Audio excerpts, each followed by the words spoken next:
હા, વિનોદભાઈ વાત કરે? હાજી બોલો બોલો. આપણે પેટ્રોલ પંપ એસોસિએશનના પ્રમુખ. હાજી વિનોદ ડાબી બોલું છું. હા હા હા, વિનોદભાઈ, રવિ બરાસરા વાત કરું આરબી ન્યૂઝમાંથી. હા બોલો બોલો સાહેબ. મેં કીધું આ માણસો અત્યારે દોડી દોડીને પેટ્રોલ પુરાવા ડીઝલ પુરાવા બધા ગયા આ છે શું? સાચી હકીકત શું છે? ખરેખર નથી મળવાનું શું કઈ?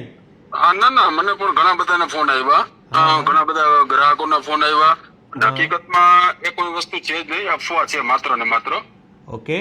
અને અફવાના હિસાબે જ આપણા ડેપ્યુટી સીએમ હર્ષ સંઘવી સાહેબ અને જે ચીફ સેક્રેટરી સપ્લાયના મોના કંધાર મેડમ છે એમને પણ ન્યૂઝમાં આવીને સ્પષ્ટતા કરવી પડી કે લોકો કોઈ ગભરાશો નહીં અને અફવામાં ધ્યાન નહીં આપતા. આપણી પાસે પૂરો જથ્થો છે પેટ્રોલ અને ડીઝલનો. બરાબર.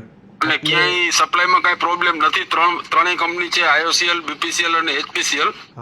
એટલે ત્રણેય કંપનીના અધિકારીઓ સાથે પણ વાતચીત થઈ છે કે કઈ સપ્લાયનો ક્યાંય પ્રોબ્લેમ છે નહીં. પણ એમની આ બધું આવ્યું ક્યાંથી આવું બારું? આ કયા શહેરમાં પેલા વેલા થયું હતું કે શું કઈ કઈ માહિતી મળી તમારે એસોસિએશન? ના, એવી તો કોઈ માહિતી નથી, પણ આમાં શું છે કે અફવાનું જોર એવું હોય છે કે એ જલ્દી ફેલાઈ જતું હોય છે અને સત્યને ફેલાતા સમય લાગતો હોય છે. હા હા, પણ એમની અને અફવા જલ્દી જોર પકડે છે. ઘણા ગામડાઓમાં અફવાયું જલ્દી ફેલાતી. લાસ્ટ 10 દિવસ પહેલા ગામડામાં અફવાયું ફેલાણી હતી અને આ વખતે સિટીમાં અફવા ફેલાણી છે.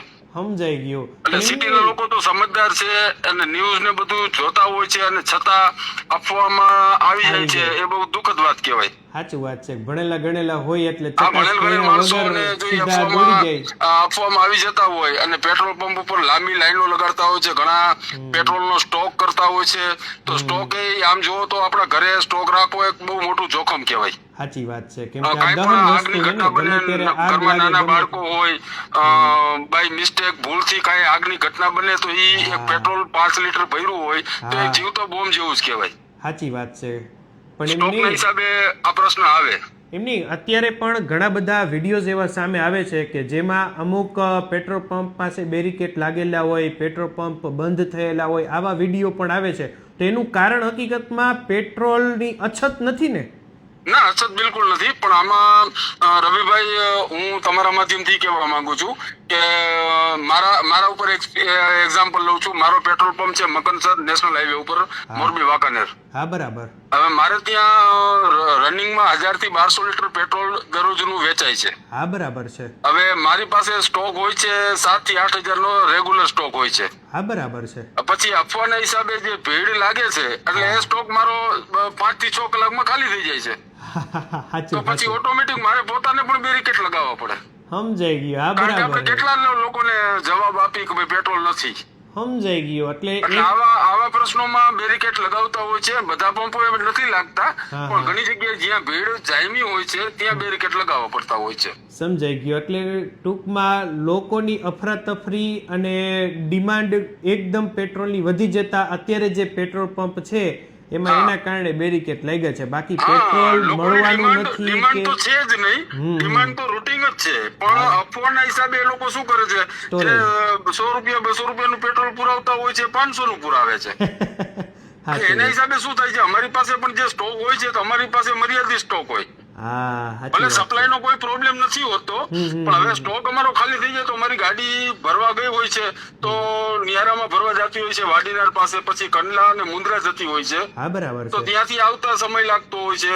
હવે આજે અમારે પેટ્રોલ કે ડીઝલ ખાલી થઈ જાય તો અમારી ગાડી કાલે લોડિંગ થાય એટલે કાલ બપોર પછી આવે. હા, બરાબર છે. તો એના અફવાના હિસાબે અમારે પેટ્રોલ પંપ ધારકો પણ બધા હેરાન થાય છે. હા, સાચી વાત. એટલે ઓર્ડરની અંદર હવે જે 2 દીની અંદર થોડુંક ખેંચાતાણી રહેશે તમારે, કેમ કે હે બધું ખાલી થઈ ગયું. બધાને અત્યારે ડબલ ઓર્ડર પડશે કંપનીમાં. હા, એટલે ઘણી જગ્યાએ બધે એવું નથી, પણ અમુક પેટ્રોલ પંપ ઉપર આવા પ્રશ્નો બન્યા છે. જિલ્લામાં મારે માનો મોરબી જિલ્લામાં 200 જેવા પંપ છે. એવા 3 થી 4 પંપે એવું બન્યું છે કે જ્યાં ભીડ અને લાંબી કતારો લાગી છે. હા, બરાબર છે. બાકી મોસ્ટલી કોઈ પણ એવા પંપે કે અફવામાં ક્યાંય કોઈ એવી અસર નથી. પણ 2-3 પંપ ઉપરથી મને રિપોર્ટ મળ્યા છે કે ત્યાં પેટ્રોલ અફવાના હિસાબે ખાલી થઈ ગયું છે. ના, સાચી વાત છે. અને ત્યાં પણ સપ્લાય સાથે મારે વાત થઈ ગઈ છે. સપ્લાય ત્યાં મળી પણ જશે અને રાત્રે આવી જશે. રાત્રે નહીં આવે તો કાલ સવાર 10-11 વાગ્યા સુધી સપ્લાય પાછી રાબેતા મુજબ એને મળી જ જશે. રેડી. ભલે. સારું Vinodbhai. Thank you so much અમારી સાથે. Thank you.